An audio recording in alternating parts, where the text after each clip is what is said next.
Linda, come down. There you go. Pounds. You think that's a good harvest? Very good. Good. I'm glad.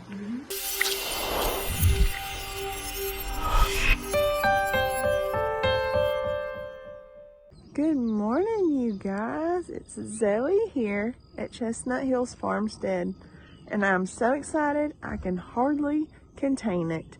Today is honey extraction day, and we are here early. We have chores done, and we are just waiting on Miss Tanya to get here so we can suit up and start breaking down all these boxes, but not that front row. Front row is not ready yet. Those are newbies, new boxes. We won't mess with those. But it's just time to break this down, and let's see what Chestnut Hills Farmstead has produced. So before we get started doing our own extraction, I just wanted to share a little bit with you.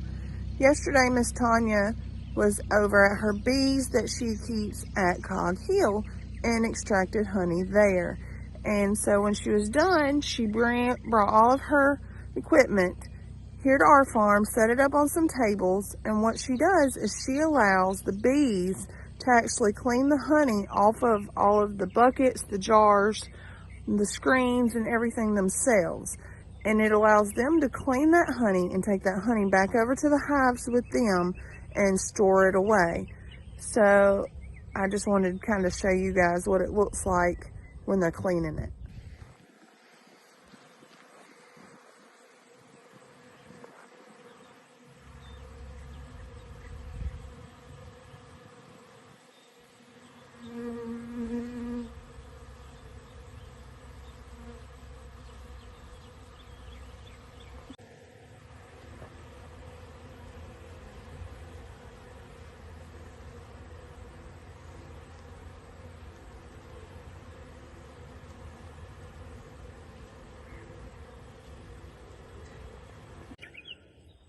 So bees love to forage, and what better way of giving back to the bees than to give them back the honey that was, you know, the little bit that was spilled or wasn't extracted completely, or just cleaning up the supplies that are used, than to giving it back to the bees.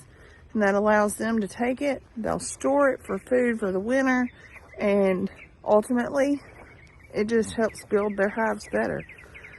So I just like the fact that Miss Tanya does that, and it's pretty neat to watch. So just get you a piece of newspaper. Okay. And you're going to basically wad it up. Tight? Not tight. Okay. Kind of like this. And you just want to wad it, stick it down in there, hopefully without putting it out. And then get you some pine straw and loosely pack it in. Just like this. So this is where we were wrong. We had all of our... Yeah, we had all of it in there. Yeah. So if you kind of just want to get it kind of good and not on fire, which I have done. I think I told y'all about caught y'all's place on fire the last time I was here. Yeah.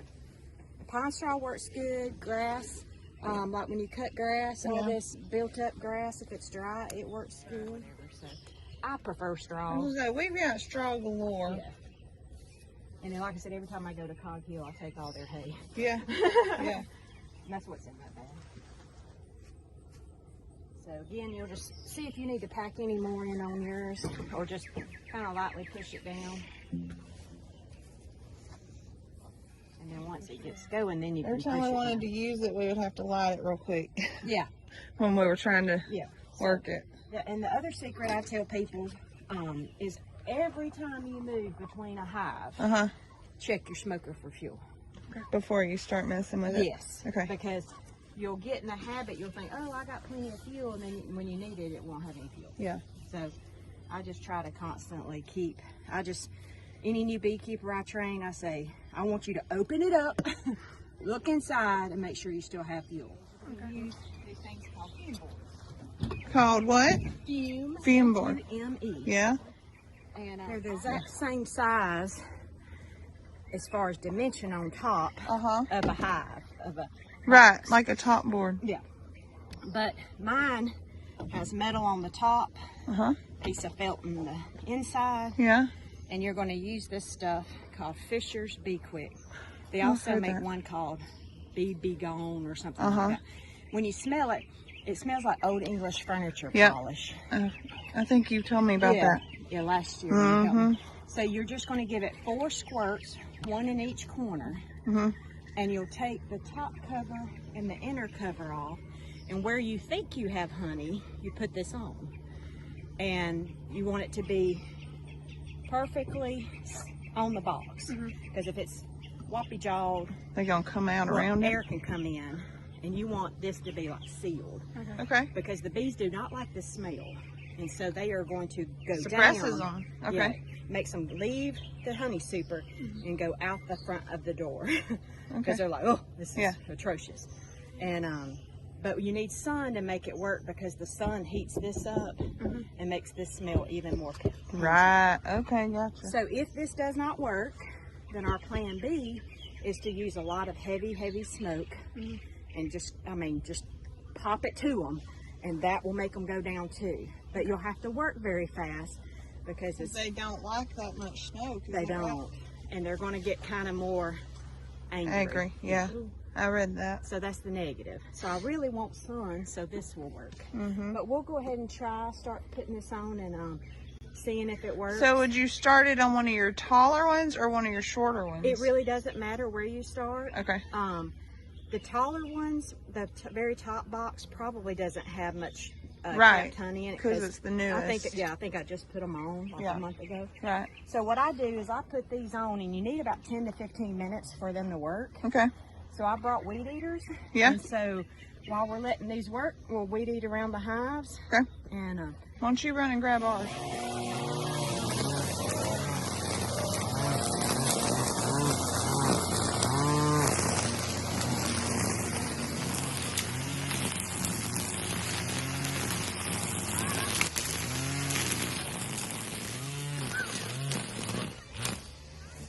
yeah, that didn't take too long. Nah. I like to try to keep them clean. Yeah. Don't want my landowners getting mad.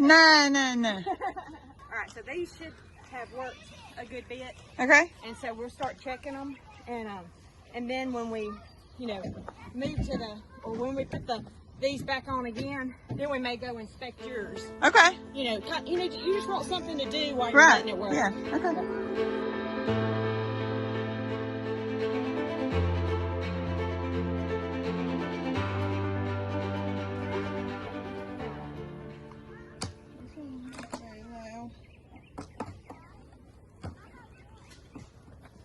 Just the top cover. Okay. And then you're going to look in it and see if it looks like it's got honey.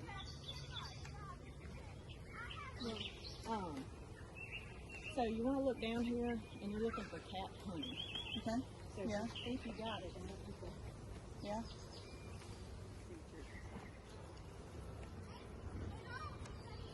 Got it?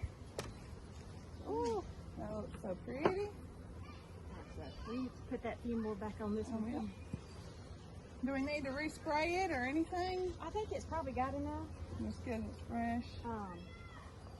So I like mine about 75% capped.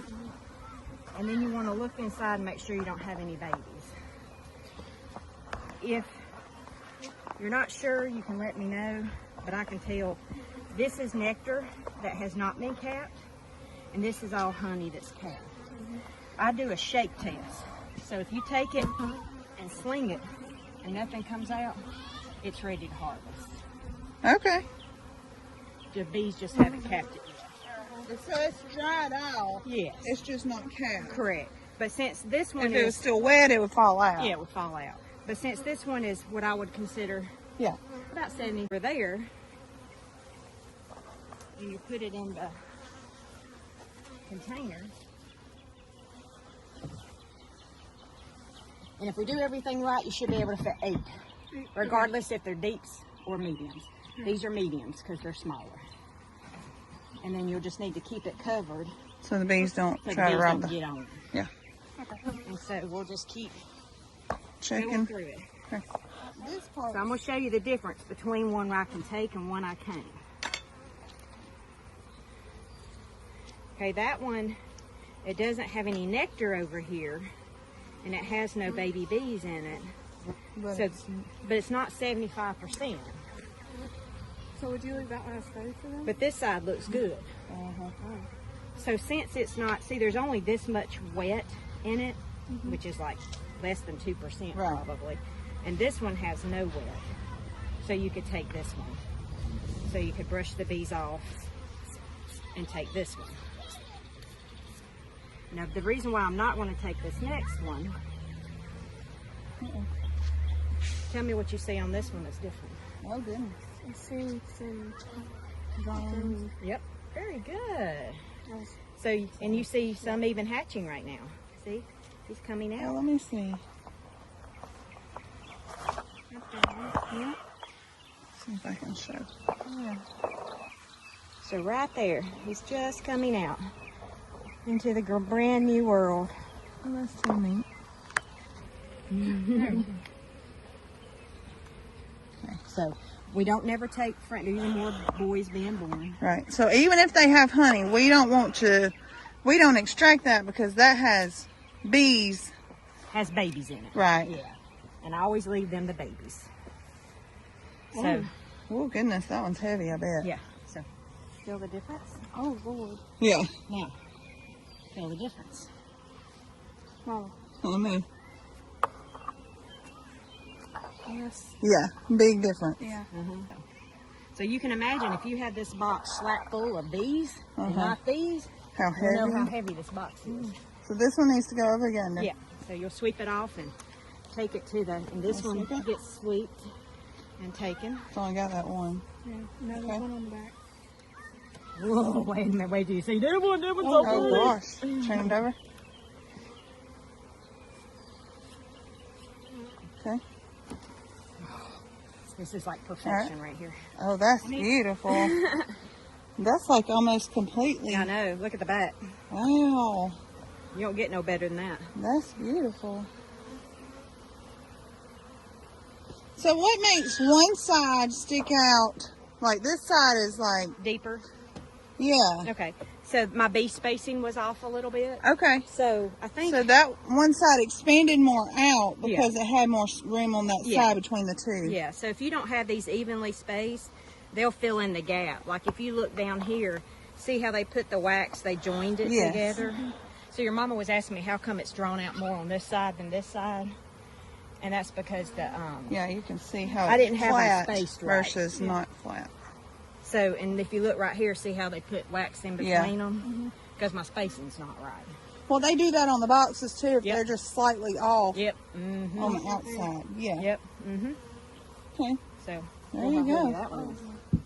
Looks like maybe where a queen cell is started on the bottom.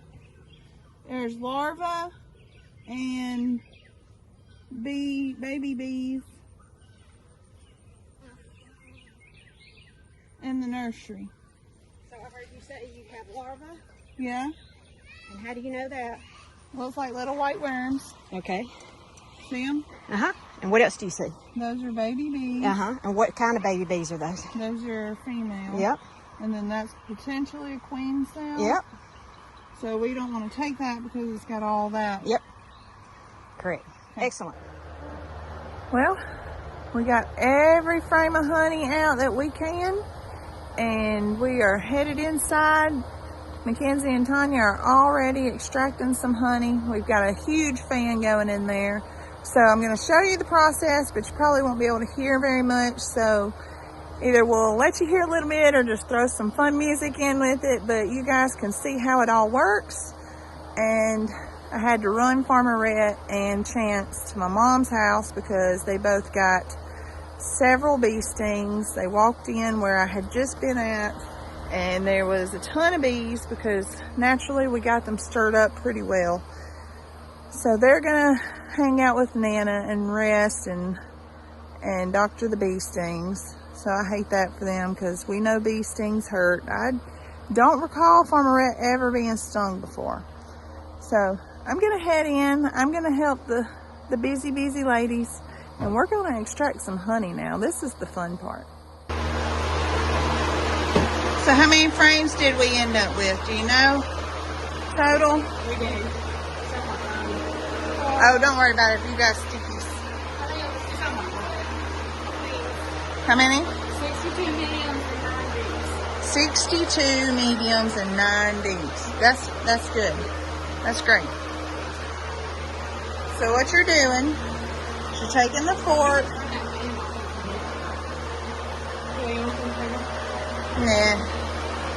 So you're taking, is that a fork? Yep. And you're just scraping lightly across, breaking the wax capping.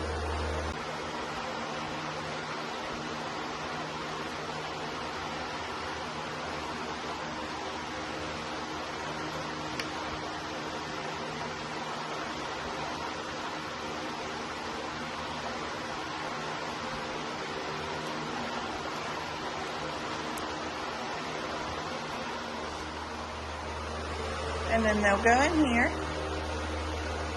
and it'll spin. The honey will fall down in there. The honey comes out here and gets strained.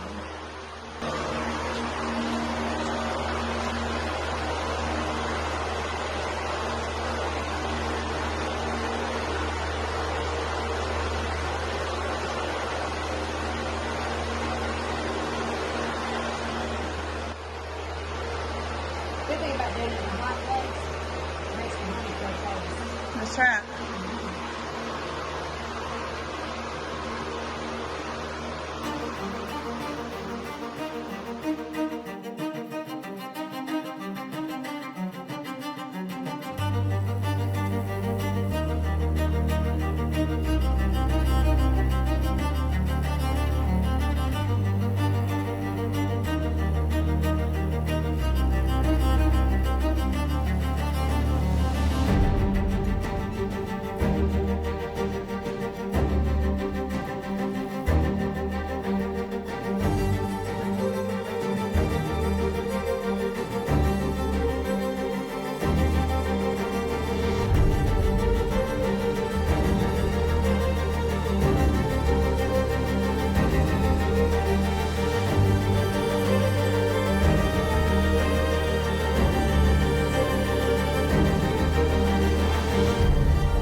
So I just want to show you guys, do you see the lighter color here versus this darker color? This is from last year that was not ready to be extracted, and this is this year's honey. So that's more of an aged honey, more of a new honey.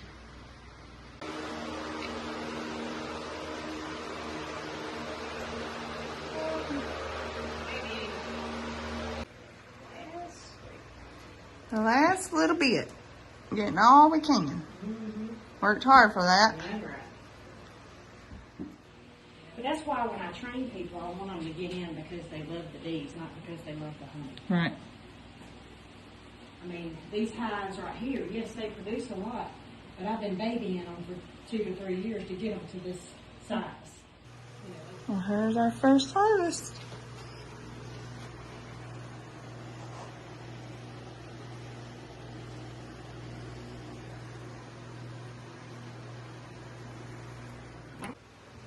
Miss Linda, come down. There you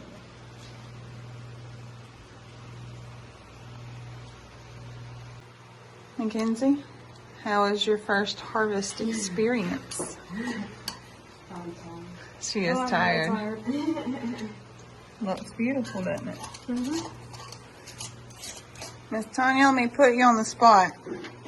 About what was our numbers? How many did we end up? We thought we had 62 medium frames and 9 deeps, but we ended up with, it was 75 and 18. Okay. So you have to taste that. 75 and 18. So what, pound wise, or what are you thinking? Well, I know a 5-gallon bucket would weigh 50 pounds full. So we These got, aren't 5 gallons. But, right. So, They're about 3. You think? I would say at least 3. So if we go low and say 35, that'd be 70. This would be 140. That'd be 210. And then plus 50 would be 260. It's about 260 pounds. Do you think that's a good harvest? Very good. Good. I'm glad. I think it's been a great experience that we've gotten to have. I'm very sticky. They like the Chestnut Hills. They do. We like them. So And we made y'all hives. So we did. So I tell people sometimes you can't make hives and make honey, but we were. We did. We got to do both. So all these are empty frames. These are frames that are going to go back to the bees. And So hopefully they'll fill them back up for July 4th. yes, that's not long from now. Really not. It's not. Yes, it'll probably be mid-July. Yeah. Next cool day in July. Cool day in July. That's That's funny. Well, Tanya, thank you for letting us help you and film, and we're just thankful to have bees. I see them. Let me get the light out from behind you. We found some pretty honeycomb we wanted to have. This one's mine. That's yours. Yeah. You can have this one. Okay.